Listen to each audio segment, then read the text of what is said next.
చేసిన తప్పుని ప్రజల్లోకి తీసుకెళ్ళి తెలుగుదేశం పార్టీ మీదకి పోయాలని ఒక నెపంతో ఈరోజు ఒక కుట్రపూరితమైనటువంటి కార్యక్రమాన్ని వాళ్ళు చేసుకోవడం జరిగింది.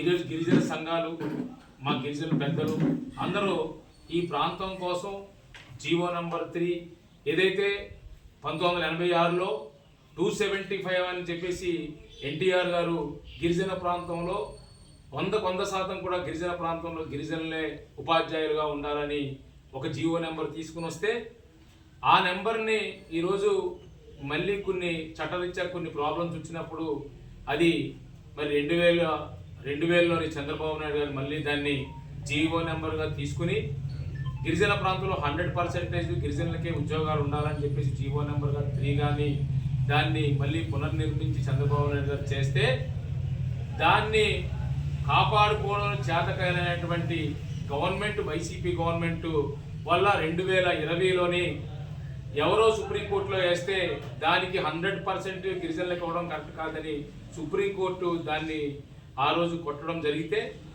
దానిని కాపాడవలసిన బాధ్యత ఆ రోజునటువంటి మంత్రులు కానీ, వైసీపీ మంత్రులు కానీ, ఆ రోజు వైసీపీ ముఖ్యమంత్రి జగన్మోహన్ రెడ్డి, గొడ్డల పార్టీ నాయకుడు జగన్మోహన్ రెడ్డి కానీ రివ్యూ పిటిషన్ వేసి ఈ గిరిజన ప్రాంతంలో 100% జీవోని ఉండాలని చెప్పేసి కనీసం గవర్నమెంట్ తరఫున రివ్యూ పిటిషన్ కూడా ఇవ్వకుండా గిరిజనులకు అన్యాయం చేసి ఈరోజు కూటమి గవర్నమెంట్ వచ్చి 2 సంవత్సరాలు అయింది. ఈ 2 సంవత్సరాల్లో చంద్రబాబు నాయుడు గారు గిరిజన ప్రాంతం వచ్చినప్పుడు ఒకటే మాట ఇచ్చారు, జీవో నెంబర్ 3ని పునరాలోచన చేసి గిరిజనులకి 100% ఆ రోజు ఎన్టీఆర్ గారు ఇచ్చారు. తర్వాత దాన్ని మళ్ళీ నేను జీవో నెంబర్ 3ని తీసుకొచ్చి రిజర్వేషన్ కల్పించి అందరికీ ఆ రోజు 100% ఉద్యోగాలు ఉండాలని ఒక ఆలోచనతో నేను చేస్తే మళ్ళీ ఈరోజు దానిని మళ్ళీ ఒకసారి పునరాలోచన చేసి ఏదైతే గత వైసీపీ గవర్నమెంట్ టైంలో పోయిందో దాన్ని మళ్ళీ ఆలోచన చేసి జీవోని కొద్దిగా సవరణలు చేసి మళ్ళీ అవకాశాన్ని చూస్తానని మాట ఇవ్వడం.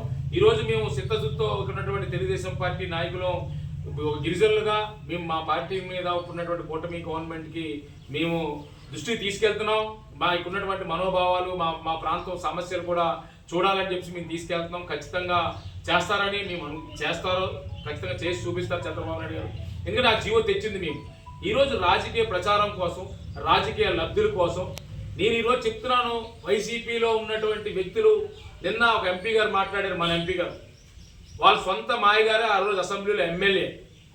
ఆయనకు అడగండి, ఒకసారి అడిగి తెలుసుకోండి ఒకసారి ఏం జరిగిందో, ఆ రోజున్న పరిస్థితుల్లో ఏం జరిగింది, జీవో నెంబర్ 3 ఎప్పుడు పోయింది, అవగాహన ఉండాలా రాజకీయంలోకి. రాజకీయ నాయకులు మాట్లాడేటప్పుడు మీరు తెలుగుదేశం పార్టీ మీద నెపమేయడం కాదు, అన్ని విధాలుగా కూడా మీరు గత గవర్నమెంట్లో ఏం జరిగింది, ఏ విధంగా పరిపాలించారు. ఏ రోజైనా సరే ఆదివాస గిరిజన దినోత్సవం రోజు ఏ రోజైనా ముఖ్యమంత్రి మన గిరిజన ప్రాంతంలో ఒక సభను కండక్ట్ చేశారు. ఆ రోజు మన ట్రైబల్ ఏరియాలోని ట్రైబల్ మంత్రిగా పుష్ప శ్రీవాణి ఉంది, ఆయన రాజేందర్ గారు ఉన్నారు. ఏ రోజైనా సరే పాడేరు కానీ, లేదా పార్వతీపురం కానీ, రంపచోడవరం కానీ అందరూ ఎమ్మెల్యేలు మీరే ఉన్నారు. ఏ రోజైనా జగన్మోహన్ రెడ్డి గిరిజన దినోత్సవాన్ని ఏ రోజైనా ఒక సాంప్రదాయంగా మన ప్రాంతంలో నిర్వర్తించారా? ఆ సభలో గిరిజన ప్రాంతంలో ఏ రోజైనా మీ జగన్మోహన్ రెడ్డి వచ్చాడా ఇక్కడికి? మీకు ఇంకా ఈరోజు మాట్లాడుతున్నారు, సిగ్గు లేదా మీకు? మీకు ప్రజలు ఎంత మోసం చేశారో, మీకు ఇచ్చినటువంటి అవకాశాలు ప్రజలను ఏ విధంగా మోసం చేశారో మీకు తెలియదా? ఈరోజు గిరిజన సాంప్రదాయాలను ఏ విధంగా గౌరవించాలో మీ నాయకులకు ఆ రోజు తెలుసా? ఒక్కరోజు కూడా మీరు వచ్చి గిరిజన దినోత్సవం రోజు ఏ హామీలు కానీ ఏమీ కనవలేదు. నవశకం అని పెట్టి వెబ్సైట్లోని ఆ రోజు మీరు ఏం చేశారు చేయడం జరిగింది. ఈరోజు సంఘాలు కానివ్వండి, మన పెద్దలు కానివ్వండి, మన గిరిజన పెద్దలు కానివ్వండి, ఈరోజు ప్రజల కోసం చేస్తున్నటువంటి పోరాటాన్ని ఈరోజు ఏ గవర్నమెంట్ ఉన్నా సరే మన హక్కుల్ని అడిగే హక్కులు మన పెద్దలకు ఉన్నాయి. వాళ్ళు మన హక్కుల కోసం పోరాటం చేస్తే ఈరోజు దాంట్లో వీళ్ళు దూరిపోయి మాకెక్కడ మైలేజ్ వచ్చేయాలని చెప్పేసి వీళ్ళు స్పీచ్లు ఇచ్చేస్తున్నారు. ఈరోజు తెలుగుదేశం పార్టీ మీద కూటమి మీద స్పీచ్ ఇస్తున్నారు. సిగ్గులేదా? మీరు మీరు మీరు మీరు పెట్టండి ఒక సభ, మీరు ఎట్టుకోండి, మీ నాయకులు అందరూ తీసుకురండి ఇక్కడికి, తీసుకొచ్చి మీరు అప్పుడు ఏం ఉద్ధరించారో మీరు పెట్టండి. దీన్ని మీరు మాత్రం దయచేసి మన గిరిజన పెద్దలందరూ కూడా అన్యదిగా భావించొద్దు. మీరు ఏదైతే మన గిరిజనుల కోసం పాటుపడుతున్నారో, గిరిజనుల కోసం మీరు గవర్నమెంట్కి తెలియజేస్తున్నారో దాంట్లో మేము కూడా భాగస్వామ్యం అయ్యి మేము కూడా గవర్నమెంట్లో మరి ఇప్పుడున్నటువంటి కూటమి పార్టీలో సభ్యులు లాంటి వాళ్ళు మేమందరం కూడా మేము కూడా గవర్నమెంట్ దృష్టికి తీసుకెళ్లి మన గిరిజన ప్రాంతంలో ఉన్నటువంటి జీవో నెంబర్ 3 కానివ్వండి 170 యాక్ట్ కోసం కానివ్వండి లేకపోతే బాక్సైట్ కోసం కానివ్వండి ఇవన్నీ కూడా గవర్నమెంట్ దృష్టికి తీసుకెళ్ళి మన ప్రజలకు మన ప్రాంతానికి న్యాయం జరిగే వరకు మేము కూడా అధికారంలో ఉన్నా సరే మీతో పాటు ఏకీభవిస్తున్నామని చెప్పేసి మన గిరిజన సంఘాలందరికీ కూడా తెలియజేసుకుంటూ సెలవు తీసుకుంటాం.